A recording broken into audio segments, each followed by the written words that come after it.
Good evening, ma'am. Good evening, Glavya. Tell me, what is the approximate energy difference between Saturgials and the eclipsed conformations of ethane? 3K per mole. Okay. Which of the following statement about the alkanes is incorrect? They steadily react with acids and bases. Which projection method is used to represent conformations of ethanes by looking along the CC bond? Newman's projection. Why is the strategist conformation of ethane more stable than the Ascliffe conformations?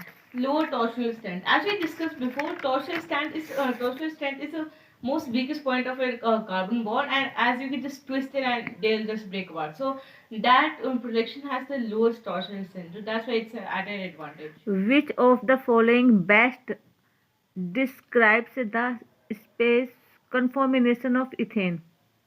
It's an intermediate between torsional. It's intermediate between staggered and eclipsed. Which of the following statement about the conformation is false?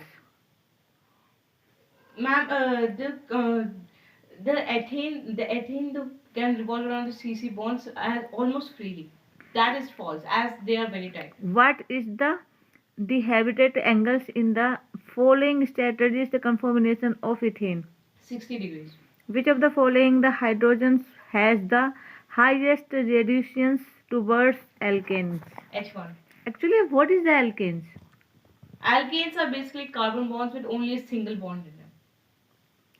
The addition of HBr to propanes in the absence of production follows the which rules?